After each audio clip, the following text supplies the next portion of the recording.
I have news.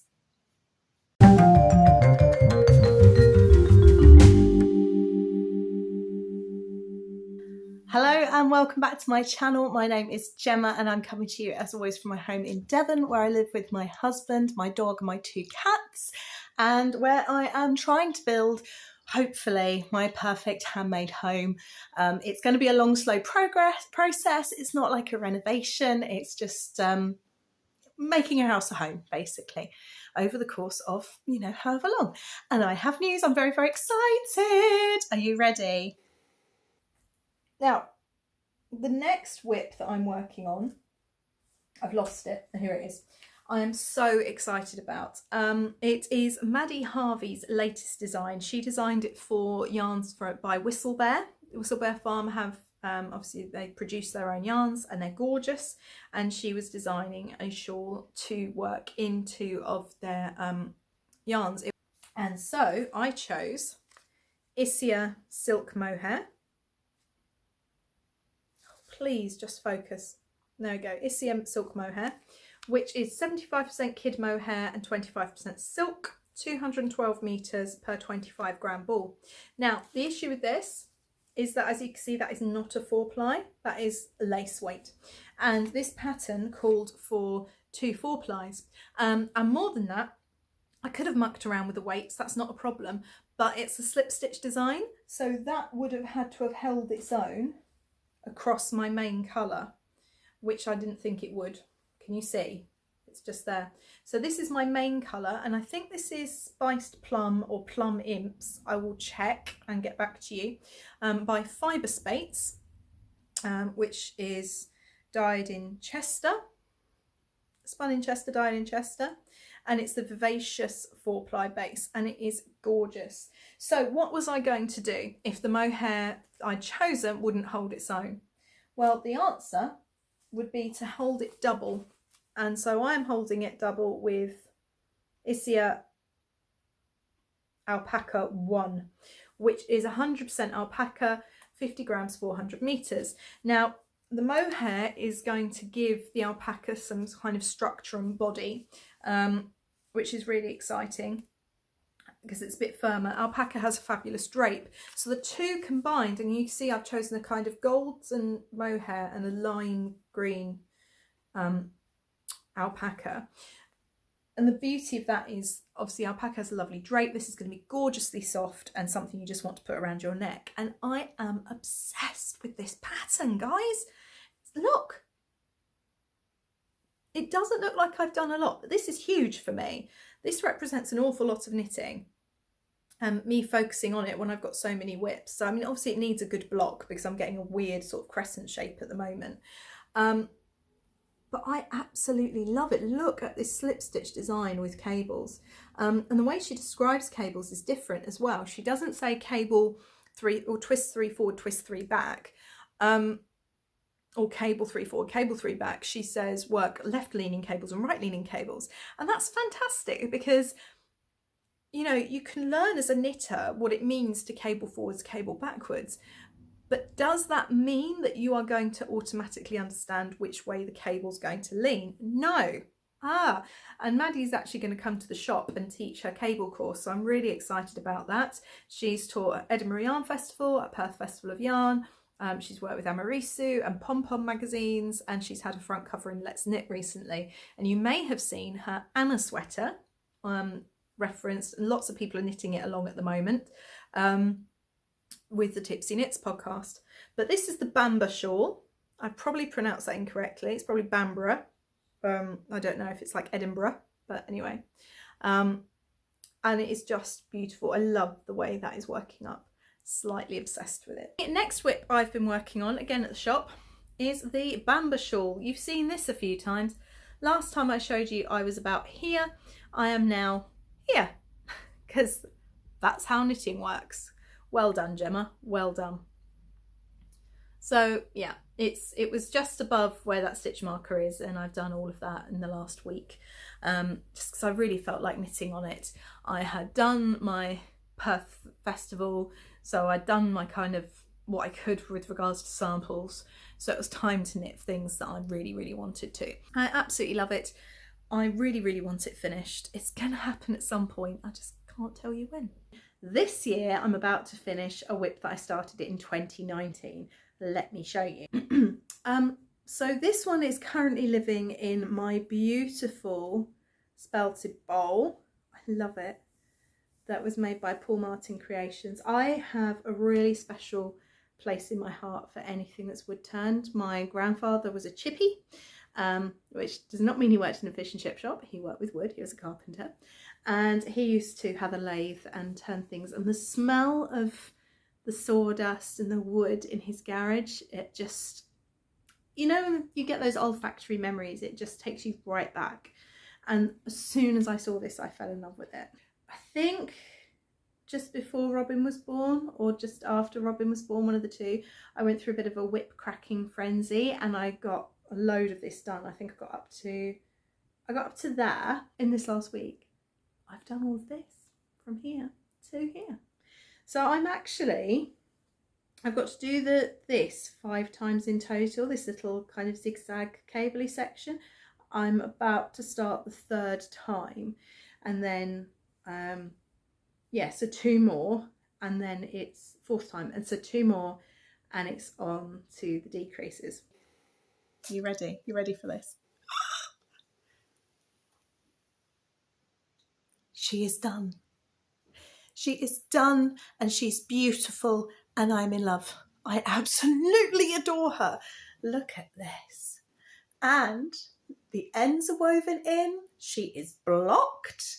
She does want to curl in still on herself, but she's been curled up for 6 years, so we can forgive her for needing a bit of time to adjust. I finished this yesterday at Wellness in Public Day. I was very excited to be able to go along and join the guys from Wool and the X in Exeter to knit and crochet in public yesterday, and we were very lucky with the weather. I had got this finished, so I thought, on Friday morning, and then I realised there was border. I don't know how I missed the border, and I just don't know. And I spent all of Friday trying to pick up the stitches, but somehow, despite the fact that the pattern makes it so easy, I managed to get the wrong number every single time. Now, this is entirely my error, nothing to do with the pattern or Maddie's design or anything like that. So it took me all day. And then I said, right, I'm going to finish it tonight. If it's the end of me, I'm going to finish it tonight. And actually what happened was I fell asleep. So in the morning on Saturday and on the train, I got the border finished, apart from casting off, which I did at Wellness in Public Day. And as someone who has used to being used to being part of a big in-person crafting community, I'm not saying this for pity, the loneliness is a thing, and not being physically around like-minded crafting people is a change, it is a shift. And, you know, you guys mean the world to me here on YouTube and being part of my community. But actually being physically with people who could share in the joy and excitement of this finally being finished was just wonderful. It was like real time, look, hooray, it's done. I absolutely adore it. It was released in 2019 and I cast this piece off 6 years after I cast it on. Again, nothing to do with the pattern. The pattern is beautiful. It's a trapezium shaped shawl. So you start at one end and increase up. You start at the other end actually. This is the oldest end. Start at that end and increase up. And then you have these stripe sections with your main colour and your secondary colour. And then you get these slip stitch stripes. So there's the perfect combination of easy, get into the rhythm of it, potato chip style knitting, and need to think a little bit more involved, a little bit more kind of, you know, in the moment satisfaction. And the result is gorgeous. I'm so thrilled with this. It's not mine, it belongs to the Yarn Dispensary. I cast it on as a sample for them and as a test knit back in 2019. And it's been so long now that they no longer sell the yarn. Oh well. So I'm going to send it back down to them and I'll put it up for sale as a new knit. And it kind of creates this gorgeous rhubarb and custard. I love the rich purples with the muted golds. I think it works really, really well. And as much as I may have and did grumble about there being a border when I thought I was finished, it definitely finishes the piece off. I cast it on in June 2019 and I was out in it in public day and we were at a cafe, so I bought a piece of cake. I'm like, let's have birthday cake to celebrate the fact that my shawl has turned 6 years old and it's finally finished and ready to go out into the world. So having finished that Wild Knit in Public Day and eaten my cake, what I did next was I finished the repair on my aunt's sock that I was telling you about. So I finished picking up the stitches in this last line of charcoal, and then I joined on. I actually unravelled another round because the end was so short. It wasn't a woven in end, it was just an incredibly short end. So I unravelled another round and then carried, you might, if I turn it round so you can actually see it, I carried both colours as I picked up with the contrast colour. So that's nice long end woven in, and I worked up to the rib. And the cast off I used is the same cast off as on that shawl, which is you knit one, slip it back to the left hand needle and knit 2 together through the back loop, then slip it back through the back needle, knit 2 together through the back loop. So it creates a stretchy cast off, which is what you need on the cuff of a sock. So I did that, but I didn't have the second sock with me. I cast it off. I finished the rib and cast it off on the train home. And so now I have to do the same on this foot because, as you can see, the cuffs are now different. The only issue I've got is that it will be fine when it's on my uncle's foot, but sitting there like that, can you see the cuff is kind of going out at the top? Have any of you got a really good cast off for a top bottom up sock that doesn't get this kind of fluted effect, this vase opening up? That would be really useful. So anyway, what I've got to do, and I will do this weekend, it'll take me an hour, is cut the cuff off there and do the same, because my cuff is off also 15 rounds and I think my aunt only did 10. So I need to make those matchy. So that's one job, and that's what I'm going to be doing next. So that's my exciting news. Yeah. Now I need your help. I'm at a bit of a loss. I had thought that having cast that off, I might excitedly cast on something new, because I've been really good and I've cast off lots of things lately and I've got lots of languishing whips done and there are projects I'm really excited about. However, I stagnated last night, and I think that is because deep down I know I really want to carry on with this snowball method. Again, if you've not been around here before, I am trying the snowball debt repayment method, but on my works in progress, because I owe myself them. It's like an outstanding debt, if you will. And that is not to make light of financial situations. We have been in tricky financial situations before. We know how serious it is. I'm just seeing if I can apply that methodology to another area of my life. It is not meant to be making light of anything. So I hope you're okay with that. So here are my options. You are the ones watching this content I put out. I kind of feel that maybe you should have a say in what I do next. So option 1, and you can see why I'm giving you a choice here, because it's going to be very boring for a few weeks, is finishing the hopscotch hoodie. So that's the front, and this is how far I am up the back. It is literally just stocking stitch until the shoulder shaping, and then it's 2 sleeves and a hood. So quite a lot of knitting, quite a lot of stocking stitch. Option 2, and I was very inspired by a chap who was doing a croft cable jumper at Knit in Public Day yesterday, is the, I've only got the back. Oh, okay, I don't know where the rest of this jumper is, but I'll show you a picture. Option 2 is the architecture sweater by Emma Vining.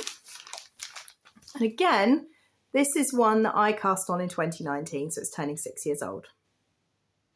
I've done the back. The back has functioned as a sample in the shop to show off the cables and how the yarn works up. It's the Croft Roving, so the Croft Wild it's called, and it's a roving based yarn. It's beautiful and it's ombre. So I've got that. So I need to do the back and the sleeves for that. So 2 jumpers in fairly similar states of completion. This one is going to be for me. Or the other option we've got are socks. So I wish I had a blocker actually to show this off properly. So I've done one of the vervain socks, which if I stick it on my arm, pretend my hand's a foot for a moment. There we go. You can see the lovely, so no ends woven in there. See the lovely lace pattern, which I started March last year, I think. So I could do the second sock of that one, or that's from 52 weeks of socks. All of these are from 52 weeks of socks. Or last night I did a few rounds on this one, and this is the intersections sock, which looks kind of like circles there, but if I do it like that, it looks almost like, you know, that metal flooring you can get where there's raised bits that kind of crisscross. Kind of looks like that. That's only the first sock, and I'm almost at the gusset increases. Or it is the, and I can't for the life of me remember the name of this pattern, so I'll have to look it up and put it down for you. And this one I am doing the gusset increases. This is my Fibre Punk yarn in Grainbow, very appropriate for June. And again, it's 52 weeks from socks pattern, toe up. So those are the choices. Please would you let me know down below which one you would like. And yeah, thank you very much for your help. It's going to be a short and sweet one today, simply because I'm about to go out and take, well, my in-laws and my husband have already taken Robin, but it is Thomas the Tank Engine's 80th birthday this year. And today he is at our local railway, and we've booked tickets to ride on Thomas and to join in with Thomas's party. So I need to hurry up and get going. So for that reason, this is a very short and sweet one, but I had to, absolutely had to show you the finished Bambber shawl. I'm so pleased with this. I couldn't begin to tell you. It's so exciting. I hope you're having a lovely week, and I will see you very soon. Take care. Bye.